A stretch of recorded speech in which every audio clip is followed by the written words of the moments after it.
Donnie and Dolly, the team is supported by ableauctions.ca. Closing your business? We can help.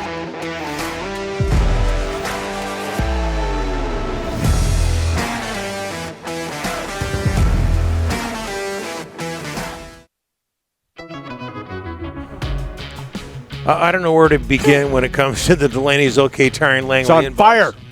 We have a lot going on about the Jimmy Butler incident, but mostly about cell phones, people ripping into Ryan and his take on cell phones in today's technology.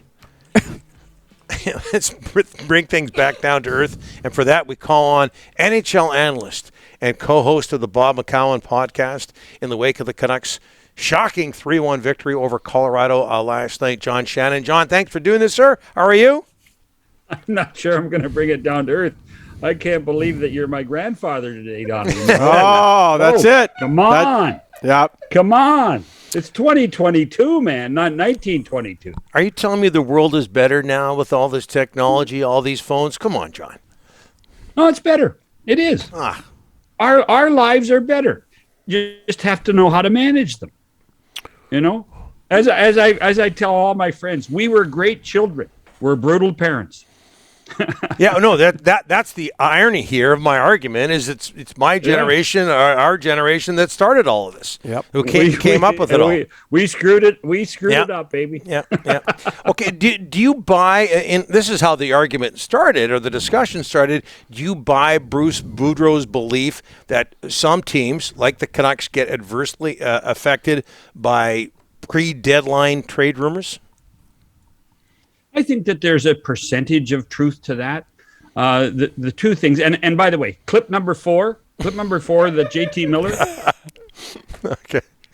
JT Miller said, there's a little word that everybody didn't listen to. He said a little nervousness, not a lot of nerves, a little nervousness. So, and here's the other thing, and we've touched on this before. I think there's always an epiphany for and God, Bruce is a friend of mine, it is working in Canada. Mm-hmm. It is different. It is vastly different. You know, he's been in Anaheim. You know, what's the big issue for the Ducks in Anaheim? Traffic. That's it. Mm-hmm. It's nothing to do with the hockey. It's whether you can get to the game or not. Minnesota, you know, they live in a bubble in Minnesota. Washington, I mean, when you talk about importance of a team, the Washington Capitals in the realm of what happens in the Beltway is not that big. There's not much pressure. There's pressure in Canada. Yeah. And Bruce, for the first time in his career, is feeling it because he's never felt it as a coach in the National Hockey League. It comes at you 24/7, 365 if you're the coach of the Vancouver Canucks. Jimmy Rutherford's feeling the same thing if he, you know, because they've never felt it before. But, John, some people, some players, management types, coaches, can they not thrive in that environment? Do they not like that? Some can. Listen, how many times, Donnie, I still remember, and this is going to date both you and me, is that Don Lever played for the Vancouver Canucks a long time ago. Mm-hmm. Always played great in the last year of his contract. Loved the pressure of playing in the last year of his contract to play for the next one, and then he could relax again. Hmm. So it all depends on the personality of each individual.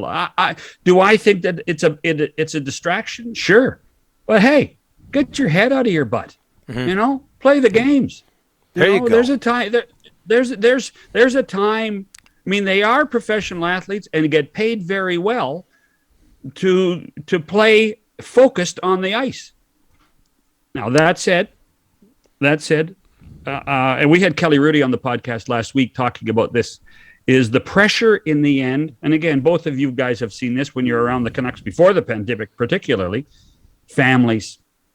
Yeah. The amount of pressure that is put on the player, not by social media, but by wives, children, parents. Did you hear what happened? Did you hear what he said? Mm. How many times, Donnie, have you been raked over the coals by what a parent heard that he told the player and it wasn't anything like you said? It happens all the time. Yep, that's a good point. Hey, John, you're in Toronto. He had a quiet game last night, which is a good thing for a third pairing defenseman. What do you think the Canucks have in Travis Dermott, ex-Leaf? Oh, I think that there's huge upside. I really do. I think that he needed a fresh start. Sheldon Keefe had basically turned his back on him. Would have played the three of us before they would have played Travis. Just had run out of patience with him.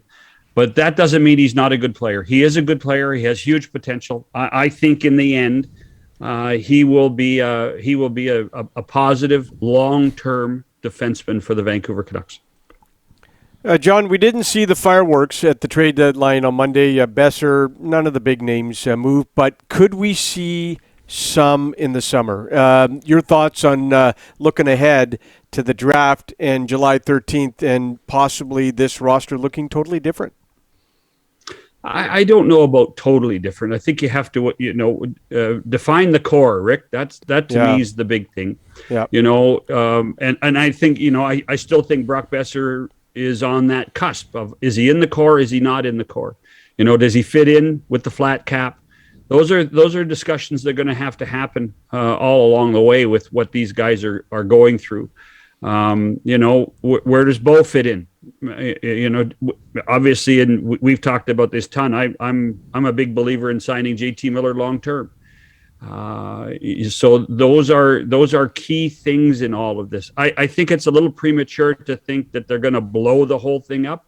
I still think that there's a belief that the core is good, but then you have to define the core for me. John, we always hear... By the way, there's one guy that we have not talked about that needs to be signed long term. Who's that? The coach. Yes. This is something Bruce signed a short-term deal. Yeah. And Bruce, and I don't know whether that was a team option or that was Bruce's option, but Bruce, can you imagine this team at this point without Bruce? Yeah. But that building's full right now. That building is full right now because Bruce, there it is. Absolutely. But John, you've been around long enough to know that whenever there's a new general manager, usually wants his own guy. But Jimmy is Bruce's. Jimmy and Bruce are joined at the hip. I'm talking about Patrick Allvin. I know the GM is actually Allvin. Come on. And because I said Rutherford's name the other day and I got it. I quit calling Rutherford the GM. It's Allvin. You know what I mean. But Allvin's Rutherford's guy. Yes, I know. But I'm just saying that. But it's some say the owner. All I'm saying is that Bruce Boudreau, in my opinion, needs to be looked after. Yeah, big time. John, do you think you mentioned the Vancouver market and his first experience coaching an NHL team in a Canadian market? He's 67. Do you think he's having fun? Is he enjoying himself? Like we talk about it from a Canuck point of view. Does Bruce want to stick around? Oh, he's a lifer. He's a lifer. I mean, he wants to coach. He would coach your son's peewee team, Don, if it meant he was a coach. He will tell you, he bought 2 junior hockey teams to stay in the game. Yeah. This is a guy that is 17 teams in 30 years of, come on. This guy wants to be in the game. He wants to be behind a bench. And this is a really good mix in Vancouver, and Boudreau is a big part of it, and he needs to get looked after. He really does. One more, John. After the trade deadline, first time we've had you on since the trade deadline passed, Avalanche, Hurricanes, Panthers, Lightning. Which Cup contender do you think improved itself the most? I like what Tampa did because it's tweaks and it's depth and it's younger and it's faster. I like what Tampa did, and even though they're struggling a little bit right now, they won't be struggling when the playoffs start. And I like what the Rangers did. Where we go, I thought we were going to go a week without talking about Tyler Mott, but I think Andrew Kopp is an excellent hockey player, and I think he fits into what Chris Drury and Gerard Gallant are trying to do there. I think Justin Braun's going to shore up the issues they have on the blue line there. If they got deeper, the Rangers got deeper with a very talented, fast team, and we all know how many players it takes to play through the Stanley Cup playoffs. You need 8 or 9 or 10 defensemen. You need 15 or 16 forwards. They have outstanding goaltending. They have a great tandem in goal. I think the Rangers have put themselves in a really positive position. And let's face it, the East, this was an arms race in the East big time. And I think the Rangers did an outstanding job. Yep. John not agreeing with me on the cell phone argument. This will be his last visit to our show. Hold on. At the farmhouse in Oliver, I think there's still a rotary phone, Donnie. I can get it shipped to you. Forget about that. I'll go live in the phone. I'll go live in the farmhouse. No. Hey, listen. For the record, though, when I leave this business, I am going off the grid. There you go. Beautiful. Well, we'll miss you. And in all seriousness, folks, John is not leaving us. I'm just kidding. No, because I know there's a huge contingent of at least 6 people in Oliver that watch every Thursday. So, are you saying that our ratings are up? Thank you so much, John. In Oliver. Yeah. Thanks, John. Rated big in Oliver and in South Mississauga. we got one supporter there. I know. Listen, I know you got to go, but I was in the Edmonton airport. I was in the Edmonton airport on Sunday, and somebody walked up to me and he says, "Hey, Mr. Shannon, my name is Howard. I live in Toronto. I'm a Canuck fan. I watch Donnie and Dally every day on Czech on Bell 5. Wow, seriously, he watches every day. So there you go." There you go. Ryan, clip this and send it to our boss, Rob, over there in Czech. Thanks, John. I appreciate it. John Shannon is so good.